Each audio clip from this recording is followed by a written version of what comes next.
Добрый день, уважаемые абитуриенты! Накануне вступительного испытания по предмету русский язык мы традиционно начинаем консультацию. Меня зовут Лариса Николаевна Голайденко. Я председатель предметной комиссии, кандидат филологических наук, доцент кафедры русского языка, теоретической и прикладной лингвистики. Сначала хотелось бы обратить ваше внимание на вопросы организационного характера, связанные с работой именно в дистанционном формате. На всякий случай напомню вам, что у всех абитуриентов есть личный кабинет. Естественно, вся информация там находится. До экзамена на почту, если вы ничего не получили, то значит нужно проверить папку «Спам». Придет логин и пароль для входа в систему экзамена. Обязательно обратите внимание, что логин и пароль от личного кабинета и для входа в систему экзамена разные. Вы должны перейти по ссылке и поменять временный пароль на свой. С этим логином и вашим паролем вы сдаете все назначенные вам экзамены. Логин и пароль выдается только один раз на все экзамены. Действовать должны по следующей схеме. Входите в личный кабинет, расписание вступительных испытаний, там указана, естественно, дата. Справа кнопка «Сдать онлайн». Потом нужно ввести логин и пароль, который до этого пришел на вашу почту, и начать тестирование. Как только вы нажали «Начать тестирование», начинается отсчет времени. Конечно же, следите за временем, когда будете выполнять экзаменационные задания. На сдачу экзамена дается только одна попытка. Доступ к экзамену открыт согласно расписанию. На сайте, естественно, это расписание есть. А в этот период необходимо зайти в систему, и после входа начнется отсчет времени. На выполнение тестовых заданий по русскому языку стандартно дается 1 час, то есть 60 минут, астрономический час. А пересдача не предусмотрена. Обратите на это внимание. И самое позднее время входа в систему за 1,5 часа до закрытия системы. То есть экзамен по русскому языку у нас проходит с 23 по 27 июля. Завтра начинается он с 10 часов утра, а 27-го закончится в 20:00 вечера. Поэтому за 1,5 часа это самое позднее время входа. Это самые общие организационные вопросы, на которые хотелось бы обратить ваше особое внимание. Теперь непосредственно перейдем к содержанию нашей консультации, которая, надеюсь, будет ориентировать вас в системе экзаменационных заданий, которым к экзамену, естественно, вы должны быть готовы уже давно, но есть еще время для того, чтобы повторить, освежить в памяти сведения, которые не выходят за пределы школьной программы предмета русский язык. Не выходят. То есть это в рамках школьной программы по русскому языку.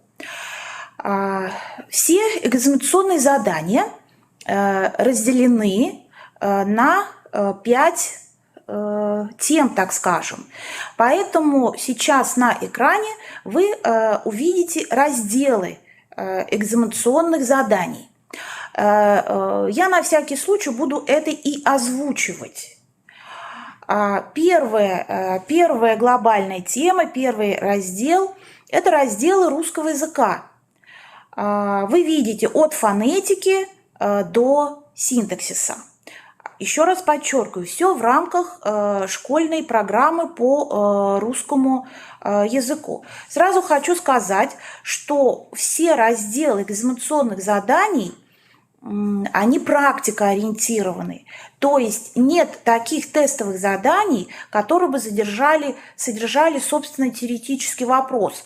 Ну, к примеру, что такое подлежащее? Конечно, таких вопросов не будет. Вопросы будут другого характера.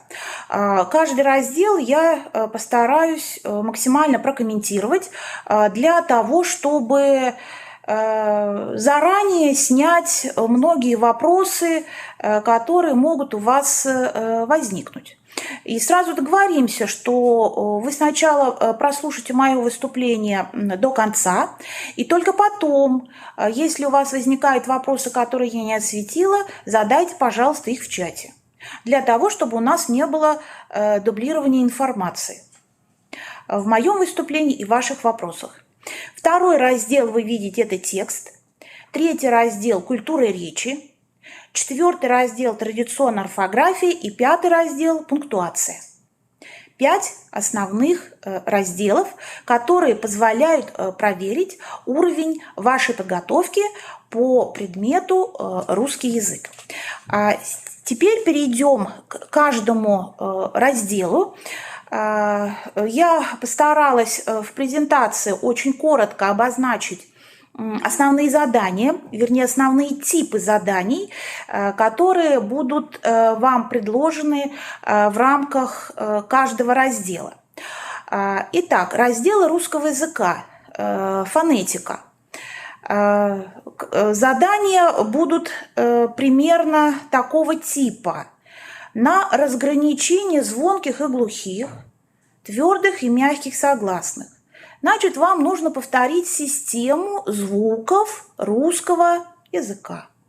Повторить, естественно, пары звонких, глухих, твердых, мягких согласных. И обязательно повторить непарные согласные, то есть которые являются только звонкими или только глухими или только мягкими, освежить в памяти систему звуков фонетической системы русского языка.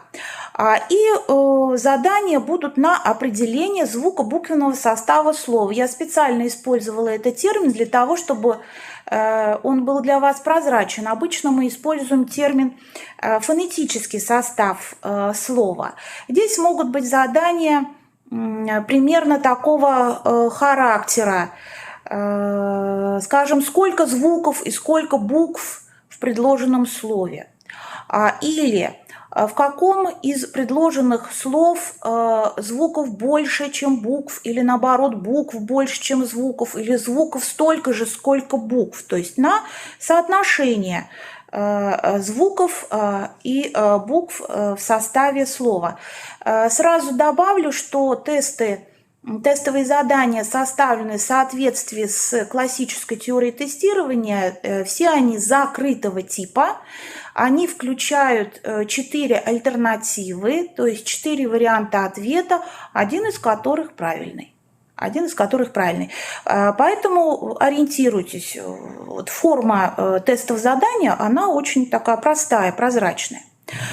Следующий раздел – лексикология и фразеология. Я специально добавила и фразеология, хотя, в общем-то, мы подразумеваем, что фразеологизмы изучаются в рамках такого глобального раздела русского языка, как лексикология, для того, чтобы подчеркнуть, что задания по фразеологизмам тоже будут. Итак, в рамках этого раздела вам предлагается определить лексическое значение слова в контексте. Самый небольшой, минимальный контекст – это, конечно, предложение. И вот в этом предложении нужно определить, в каком значении употребляется выделенное слово. Дальше возможны, естественно, задания на определение, как мы говорим, системных связей и отношений между лексическими значениями русских слов. Попросту это работа с синонимами, антонимами, омонимами и паронимами.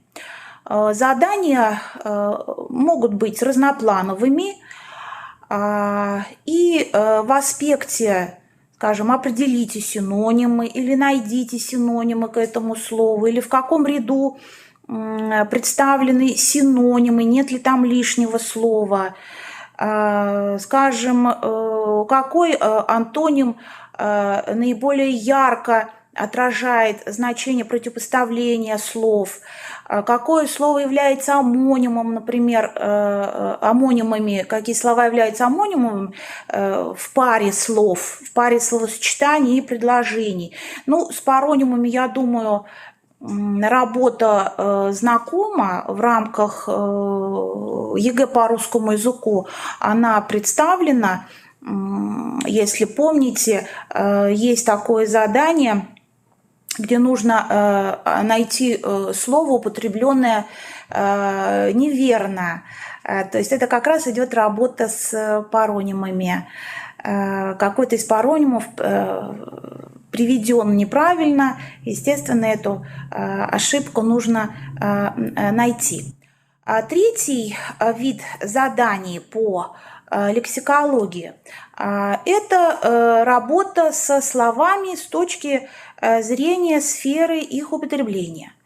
То есть это квалификация и разграничение общеупотребительных слов с одной стороны, с другой стороны слов ограниченной сферы употребления, то есть диалектизмов, профессионализмов, жаргонизмов. То есть вам может предложено быть слово, и вы должны будете определить, какое оно, общеупотребительное, например, или профессионализм такого характера.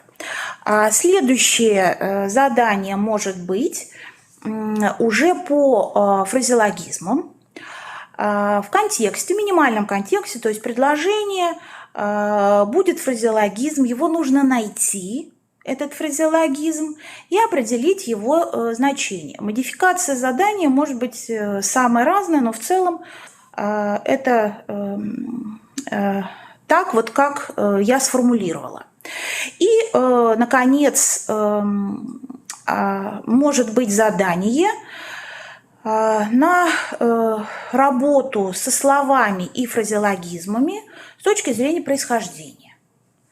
То есть это квалификация и разграничение, с одной стороны, исконно русских слов и фразеологизмов, с другой стороны, заимствованных. При этом, я думаю, имеет смысл особенно повторить признаки старославянизмов, старославянских слов и старославянских фразеологизмов. Следующий раздел – это морфемика и словообразование. Конечно же, здесь потребуется от вас умение определять морфемный состав слова, ну, то есть выделять в слове части. Напомню, корень, приставка, суффикс, окончание. Задания могут быть тоже самого разного характера. Где-то могут быть предложены слова однотипного суффиксального состава, где-то нужно будет определить, есть или нет окончания в словах, есть или нет приставка в словах и так далее. Это, собственно, вот по морфемике такое задание. Что касается словообразования, здесь уже два вида заданий может быть представлено. С одной стороны, задание на определение того слова, от которого образовано данное слово.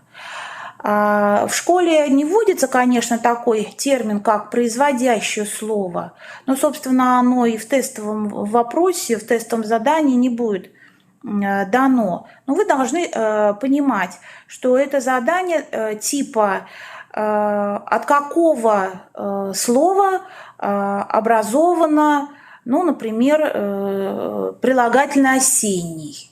Да, то есть и будет представлен набор слов, ну, естественно, вы должны выбрать слово «осень», потому что прилагательное осенний образовано от существительного «осень».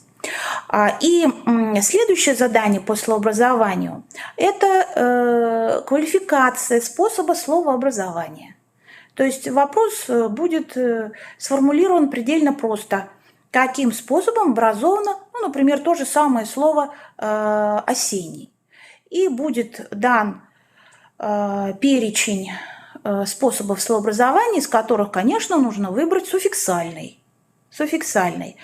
Особенно повторите именно морфологические способы словообразования, то есть те способы, которые связаны с использованием той или иной морфемы.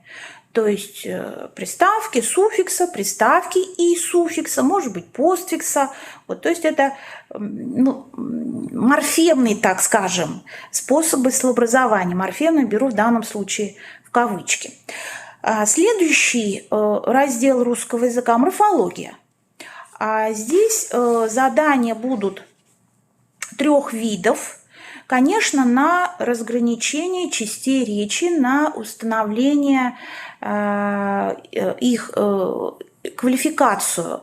То есть элементарно дано слово, перечень частей речи, вы должны определить, например, слово «наш». Какой частью речи является слово «наш»? Вы, конечно, должны выбрать местоимение, да, потому что это притяжательное местоимение. То есть вот примерно такого типа. Или, скажем, в каком предложении там употреблено наречие. То есть найти. Тоже разнообразные могут быть задания, но все они сводятся вот как раз к умению различать части речи русского языка. Повторите их. Классически в русском языке выделяется 10 частей речи. Не забудьте повторить служебные части речи, потому что может быть задание на функциональную амонимию. В школьной программе вводится это понятие, когда одно и то же слово в разных контекстах может приобретать разные морфологические признаки и выступать в качестве разных частей речи. Следующее задание по морфологии, которое может быть, это уже определение разрядов слов, определенной части речи. Скажем, разряды существительных, там, одушевленное, неодушевленное, да, собственное или нарицательное, там, конкретное, вещественное или отвлеченное. У прилагательных качественное, относительное или притяжательное. Не забудьте про 9 разрядов у местоимений. Обычно как-то вот, местоимения не в особом почете у нас в школьной программе. Не все разряды у нас выпускники и абитуриенты помнят. Повторите, пожалуйста, разряды местоимений. Повторите, конечно же, разряды числительных, безусловно. Следующее задание по морфологии еще более узкого характера, так скажем.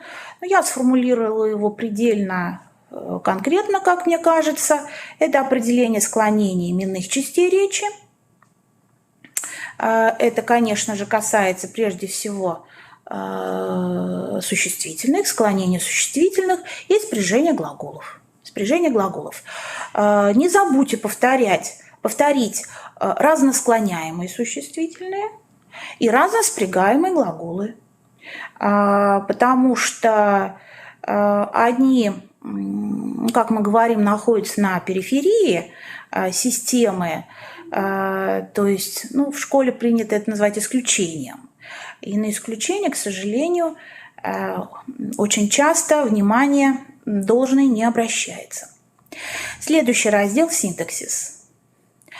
Задание обязательно будет по словосочетанию, по определению вида подчинительной связи словосочетания. Напомню, согласование, управление, примыкание. Пожалуйста, повторите формальные признаки этих видов связи. В школьной программе это очень тщательно изучается. Далее задания будут уже по предложениям. Один из видов заданий – это определение грамматической основы предложения, то есть подлежащего и сказуемого. Задания могут быть разного типа. Либо дано одно предложение и несколько вариантов грамматической основы, либо дано несколько предложений, вам нужно выбрать ответ, в котором грамматическая основа выделена верно. То есть вот такого двоякого плана может быть подобное задание. Следующее экзаменационное задание тестовое касается квалификации видов сказуемых. Повторите, пожалуйста, простое глагольное, составное именное сказуемое. Скорее всего, задание будет примерно такого вида. Скажем, в каком предложении, например, выделено составное именное сказуемое. Ну, может быть, еще другой вариант. То есть уже в готовом предложении выделено сказуемое, нужно определить его тип. Поэтому, пожалуйста, повторите. Это вопрос несложный. Далее задания будут по определению в предложениях второстепенных членов. То есть определение, дополнение или обстоятельства. Тоже разнопланового характера могут быть задания. В каком предложении правильно указано, например, обстоятельства, или каким членом предложения является выделенная словоформа в предложении. То есть и такого типа могут быть задания. Конечно же, будут представлены задания на квалификацию разграничения типов простых предложений. Поэтому вы должны повторить классификацию. В школе называют это классификацией. Классификацию простых предложений по цели высказывания и по составу грамматической основы, двусоставные, односоставные, соответственно, виды односоставных предложений именных и глагольных, осложненные, неосложненные и так далее. Вот это разветвленная система простых предложений, которые в школе, естественно, изучаются. Могут быть задания на разграничение простых и сложных предложений. И тогда напомню, что способ действия один-единственный – это выделить грамматическую основу. Если она одна, значит предложение простое. Если несколько грамматических основ, значит предложение сложное. И, конечно же, будет задание на квалификацию и разграничение типов сложных предложений. Тоже, пожалуйста, повторите. Сложно сочиненные, сложно подчиненные, сложные бессоюзные и сложные предложения с разными видами связи. Естественно, союзные и бессоюзные определяются по средству связи частей, или, как в школе говорят, простых предложений в составе сложного. А уже в разряде союзных предложений разграничение происходит уже по союзам, сочинительным или подчинительным. Это был первый раздел. Второй раздел – текст. Самое общее название, и в нем примерно 4 типа заданий. Во-первых, определение средств связи предложений в тексте. Многим это будет знакомо по ЕГЭ, поскольку есть соответствующее задание. Если помните, найдите предложение, которое присоединяется к предыдущему, например, с помощью противительного союза. Вот примерно такого плана будут задания. Предложен будет контекст из нескольких предложений, ну, как минимум 2, естественно, и ряд средств связи этих предложений. Вы должны будете выбрать правильный ответ. Далее задание обязательно будет на квалификацию и разграничение стилей речи. Это функциональные стили речи, которые вы должны помнить.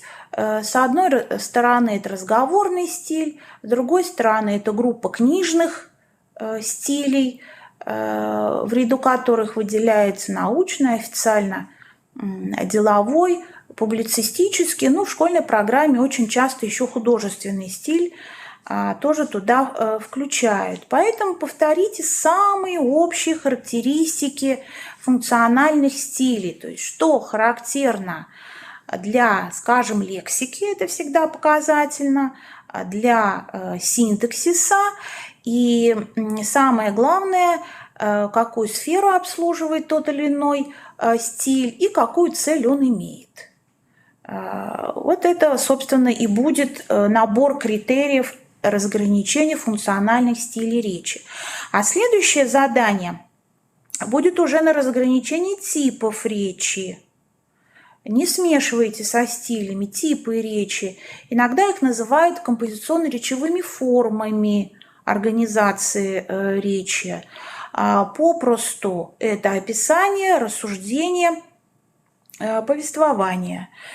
Здесь вы также должны повторить основные языковые особенности, речевые особенности этих типов. И самое главное понимать, для чего каждый тип речи используется. Ну, в школе обычно задашь вопрос ученикам, для чего используется описание? Ну, для того, чтобы что-то описать. Это, конечно, ответ такой зацикленный, закрытый, ничего не дающий. Поэтому описание представляет характеристику, да, характеристику кого чего-либо. Повествование попросту – это рассказ, то есть повествование всегда имеет сюжет. Рассуждение – это всегда выражение определенной точки зрения, ее доказательства. Вот самые такие простые, общие характеристики типов речи. Задание может быть комплексного характера, может быть вам предложено определить и стиль, и тип речи одновременно. Ну, ничего, как говорится, сложного в этом нет, если вы знаете систему стилей и систему типов речи. И следующее задание будет касаться уже поиску и квалификации в контексте средства художественной выразительности. Это фрагмент из художественного текста, опять же, минимальный фрагмент, то есть, скорее всего, это одно предложение, но, может быть, два,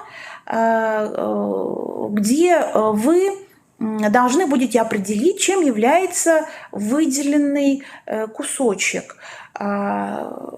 Что это за троп, там, метафора или метонимия, что это за фигура, например, инверсия или анафора. Ну, это все вам должно быть хорошо известно из школьной программы и в рамках подготовки к ЕГЭ по русскому языку, потому что прекрасно знаете, что есть такое объемное очень, я бы сказала, многобальное задание как раз на определение тропов и фигур, их квалификации.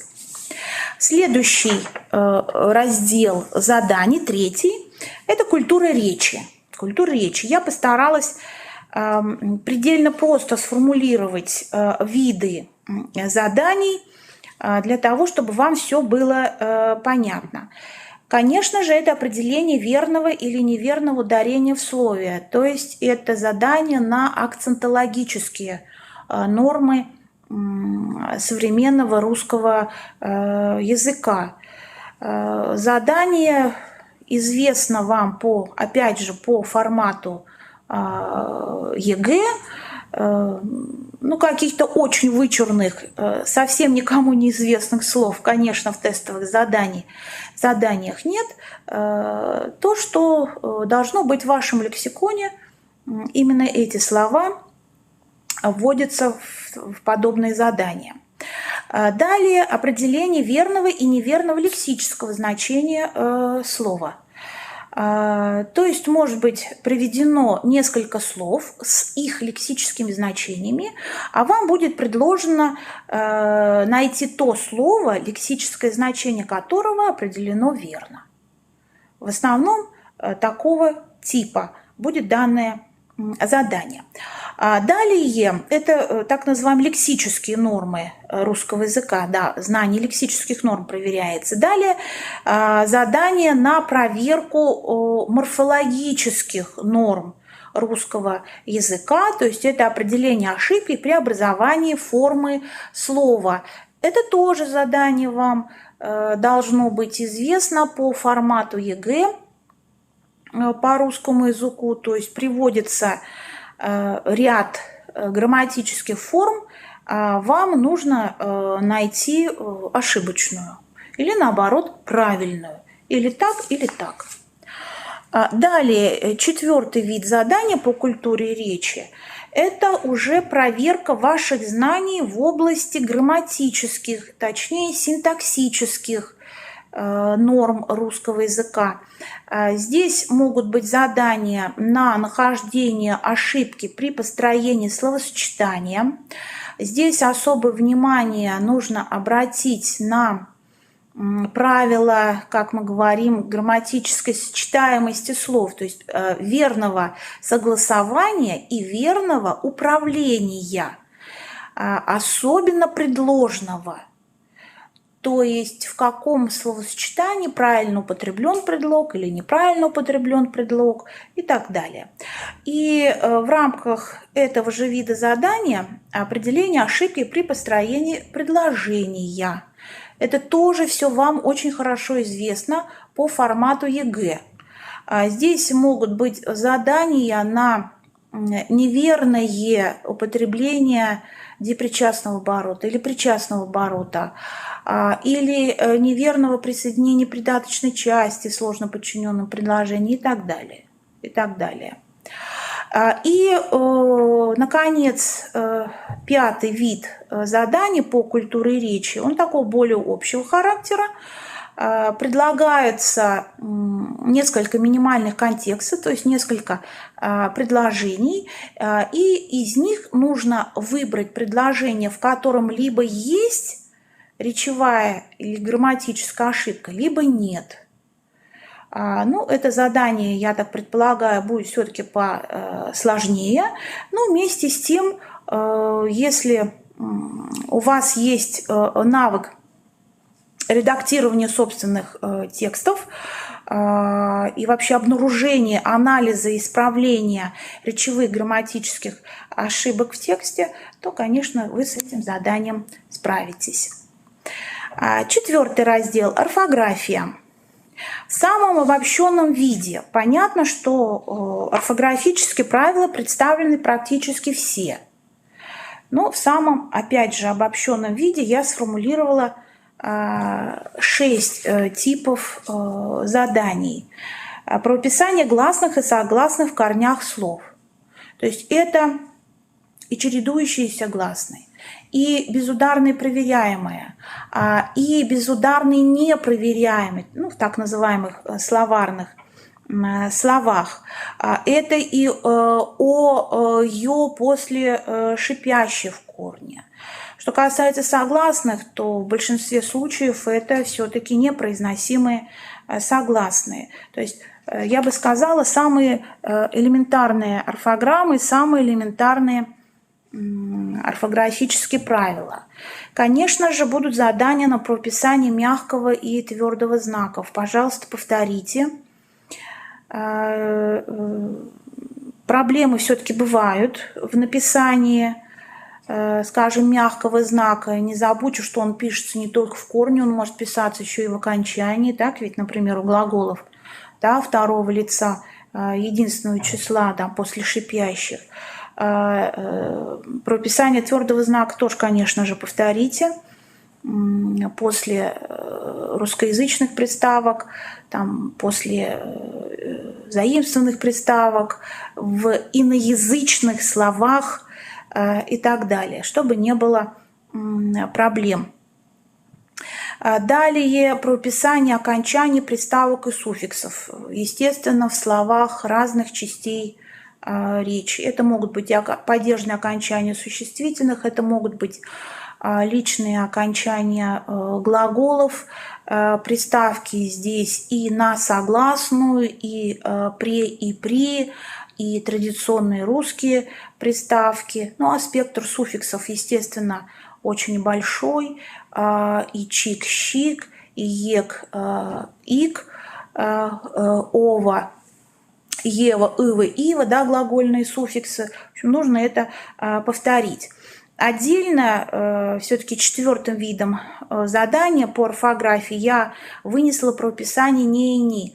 Это касается не только слитного и раздельного написания «не» и «ни» со словами разных частей речи. Это касается вообще выбора, когда пишется «не», когда пишется «ни». Поэтому, пожалуйста, повторите. Далее отдельно я также вывела орфограмму прописания одной и двух «н» в суффиксах, ну понятно, и существительных, да, это может быть и прилагательных, и, конечно же, причастий. Конечно же, причастий. Особенно трудно всегда разграничивать прописание одной и двух «н» прилагательных и причастий. Там действуют разные правила. Пожалуйста, тщательно это повторите. И, наконец, шестой вид заданий – слитное, раздельное и дефисное написание слов. Самые элементарные, соответствующие правилам, а не исключениям написания. То есть в учебниках, естественно, по русскому языку это есть, это изучалось в рамках школьной программы. Вам нужно только это освежить в памяти. И последний, пятый раздел экзаменационных заданий по пунктуации. Значит, отдельно я выделила задание на постановку тире между подлежащим и сказуемым. Пожалуйста, это правило повторите, в каких случаях, при каких условиях тире ставится, а когда не ставится. Далее задание на постановку знаков препинания в предложениях с однородными членами. Особенно обратите внимание на предложения, в которых при однородных членах есть обобщающее слово. Не забудьте про позиции обобщающего слова и соответствующих знаках. Далее постановка знаков препинания в предложениях с обособленными членами, то есть это и обособленное определение, и обособленные обстоятельства, и обособленные, ну, условно говоря, дополнения.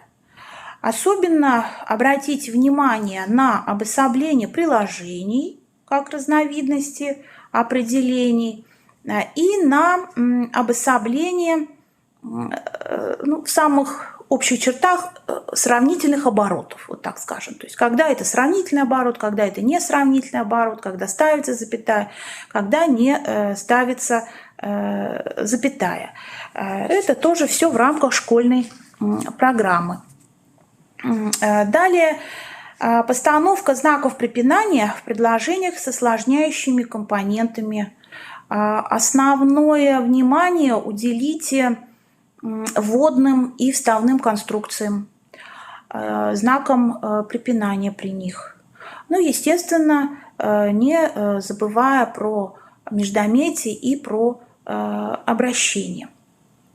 Конечно же, будут задания на постановку знаков препинания в сложных предложениях.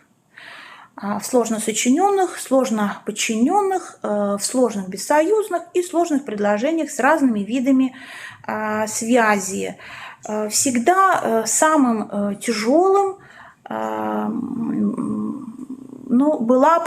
самой тяжелой была пунктуация в сложных бессоюзных предложениях. Поэтому, пожалуйста, повторите, когда ставится запятая, когда ставится двоеточие, когда ставится тире. Обращаю ваше внимание в соответствии с правилами русской пунктуации, а не в соответствии с теми литературными текстами и, к сожалению, не литературными тоже текстами, которые мы можем встретить в печатном виде, которые, естественно, в системе интернет крутятся и так далее. То есть сейчас наблюдается замещение двоеточия знаком тире в тех случаях, когда по правилам должно стоять двоеточие. Пожалуйста, все повторите в соответствии с правилами русской пунктуации. Их еще никто не отменял. То, что их варьируют в литературе, либо это признак незнания правил русской пунктуации, либо какие-то особенные случаи, которых вообще-то бывает не так много на самом деле, когда автор все-таки вместо двоеточия ставит тире, скажем, для усиления смыслового акцента. Значит, все по правилам. И, конечно же, будет задание на постановку знаков препинания в предложениях с прямой речью. Безусловно. Поэтому повторите те школьные схемы, которые даются в учебниках. Позиция слов автора в начале, в середине, в конце такого предложения и соответствующий набор знаков. При этом, конечно, будьте весьма внимательны, потому что внешне все может быть очень похоже на схему, но что-то там вот такое может быть небольшое, к чему нужно приглядеться, в чем, собственно, и будет заключаться ошибка. Здесь могут быть задания построены по принципу, в каком предложении нет пунктуационной ошибки или в каком предложении есть пунктуационная ошибка. Вот это самые основные виды заданий по каждому разделу экзаменационных тестов. Для того, чтобы успешно выполнить экзаменационный тест, конечно, нужно обратиться к литературе. Я всегда рекомендую любое издание любого года, называться может по-разному. Справочник для поступающих в вузы, справочники для абитуриентов, справочник по русскому языку или справочник по орфографии, пунктуации для старшеклассников. Но автор один и тот же – Дитмар Ильяшевич Розенталь. Там, может быть, через запятую другие еще фамилии, это уже доработчики, те авторы, которые расширили, скажем, дидактический материал в пособии и так далее. Но вот именно розенталевское пособие по русскому языку является самым оптимальным при подготовке к вступительному испытанию по соответствующему предмету. Также вы можете посмотреть очень хороший справочник по литературному редактированию того же Дитмара Ильяшевича Розенталя. Он тоже в нескольких изданиях, в нескольких вариантах. Очень хорошо там как раз прописываются морфологические и синтаксические нормы. Вообще виды ошибок, что, конечно же, нужно знать, уметь видеть эти ошибки и исправлять их. Что касается, собственно, школьных учебников, то в такие краткие сроки, чтобы повторить всю теорию, я обычно рекомендую отдельный учебник Веры Васильевны Бабайцевой, она так называется, «Русский язык. Теория». Там объединено все. От фонетики до синтаксиса в таком вот сжатом варианте. Ну и если есть возможность, то можно полистать все действующие учебники русского языка с 5 по 9 класс, потому что именно в 9 классе заканчивается изучение основной программы по русскому языку. Я очень надеюсь, что расставила достаточно четкие ориентиры в соответствии с которыми вы можете углубить, конкретизировать, опять же, уточнить направление своей подготовки к экзамену, тем более все-таки экзамен проводится в течение нескольких дней, поэтому есть, конечно, возможность что-то еще полистать, что-то еще вспомнить. Еще раз отсылаю вас к самому началу нашей консультации, вот то, что я сказала перед тем, как раскрыть содержание экзаменационных заданий, в таком широком смысле слова, конечно, в типологическом, видовом, про личный кабинет, про логины, пароли, все вот это, пожалуйста, не забудьте. Про время, еще раз подчеркну, одна попытка, 60 минут, 25 тестовых заданий закрытого типа. Это очень хорошее время. Это очень хорошее время. Оно традиционное, такое классическое. Есть время подумать, ну и, надеюсь, все сделать правильно.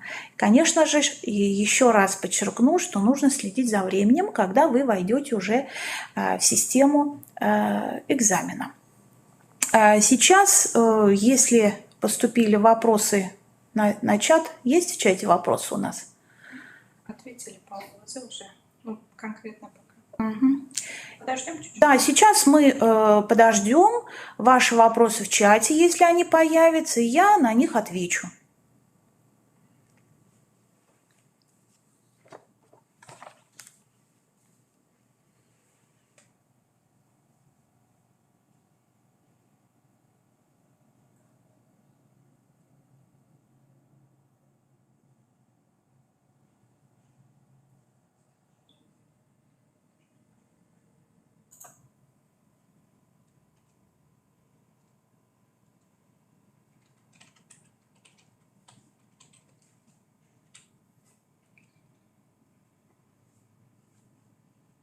Какие примерные задания могут быть?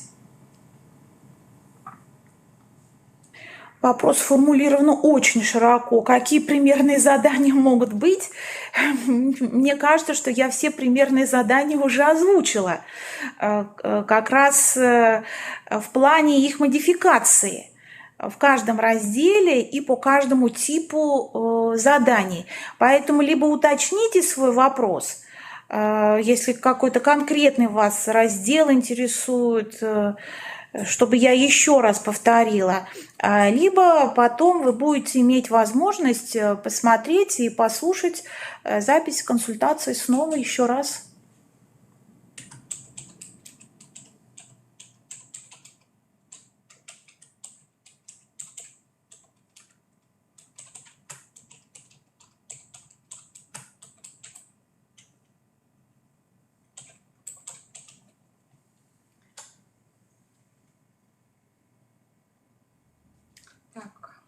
Момент прохождения через личный кабинет схож с другими предметами. Начало не было видно с начала трансляции. Давайте мы ответим сейчас сами. Да, это вопрос чисто технического характера. Вам сейчас на него ответят специалисты наши.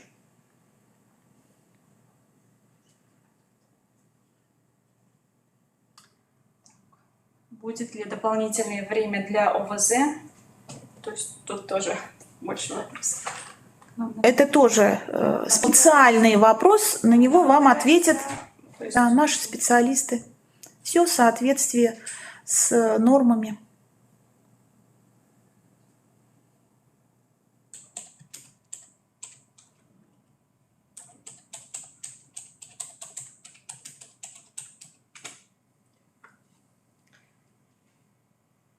Где найти примерное тестирование, чтобы потренироваться? Может, сайт или что-то есть?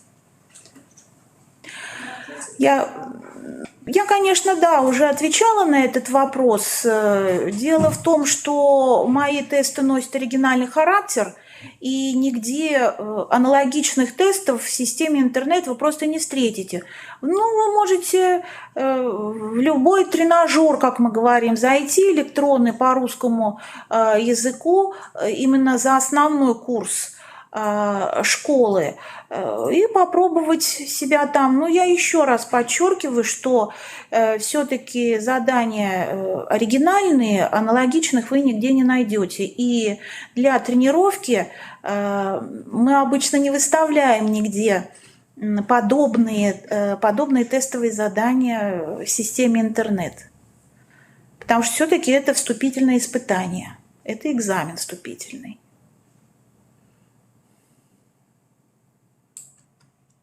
Но еще раз подчеркну, 25 заданий на 60 минут – прекрасная возможность выполнить все верно.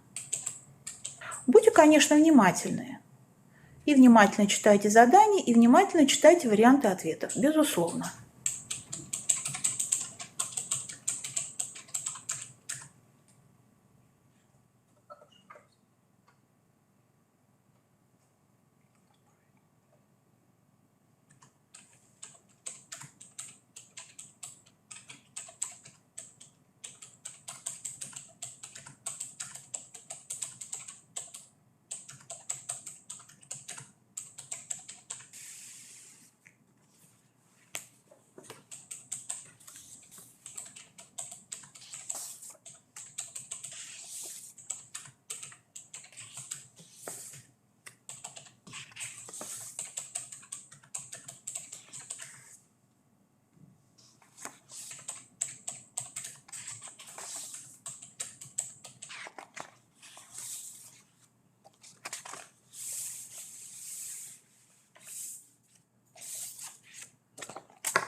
Уважаемые абитуриенты, еще 2 буквально минуты ждем, 2-3 минуты еще ждем, пока вопросов в чате новых не появлялось. Вот воспользуйтесь этими 2-3 минутами. Если вопросов не будет, то мы как раз консультацию нашу завершим, для того, чтобы у вас было больше времени на подготовку к экзамену.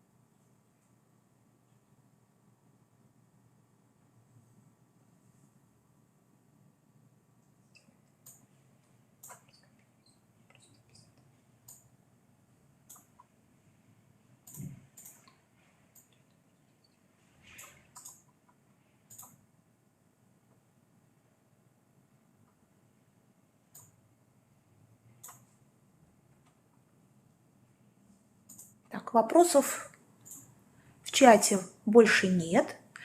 Поэтому, уважаемые абитуриенты, мы завершаем нашу консультацию. Я всем вам желаю успешной сдачи экзамена по русскому языку. До свидания.